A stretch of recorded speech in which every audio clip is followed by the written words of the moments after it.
কোরআনে আছে নবীজির সামনে প্রত্যেকের আমলনামা খোলা হবে।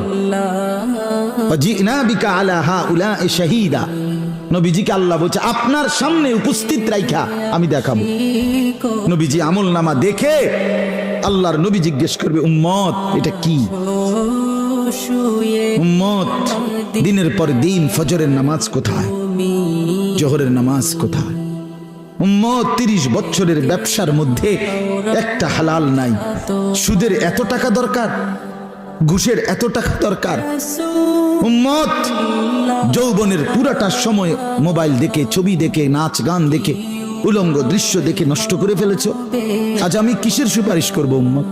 আমি এটা নিয়ে আমার আল্লাহর সামনে কেমনে দেখাবো? আমি কিভাবে বলবো? হযরত মাওলানা তারিক জামিল সাহেব বলেন হাসরের ময়দানে নবীজি, আহা বাপ শুনেন শেষ কথা, হাসরের ময়দানে নবীজি নিজের পিঠ মোবারক চাদর সরাইয়া ফেলবেন আর উম্মতকে দেখায় বলবেন উম্মত দেখ না আমার পিঠ চালনির মতো ছিদ্র ছিদ্র, তায়েফের পাথরের আঘাতে আমি এই পরিমাণ ব্যথা পাইছি, আহত হয়েছি, রক্তাক্ত হয়েছি, মৃত্যু পর্যন্ত আর আমার ছিদ্রগুলো আর গোশত দিয়া পুরায় নাই। আমি এই ছিদ্র নিয়েই কবরে আসছি। আমার 23 বছরের এই কষ্ট, এই আমানত, আমার উহুদের দান শহীদ, আমার পেটে পাথর বাঁধা, আমার সাহাবীদের এই শাহাদাত, আমার বেলালের এত কষ্ট, খাব্বাবের এত জুলুম নির্যাতন সহ্য করা, বিনিময় উম্মত কি নিয়ে আসছে?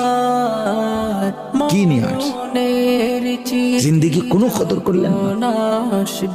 আবার বলছি ইন্নী লাকুম মিনহু নাযীরুম মুবিন, আল্লাহ বলছে নবী শুনাইছে দুইবার, পর পর দুইবার বলছে উম্মত আমি কিন্তু ভয় প্রদর্শন করলাম।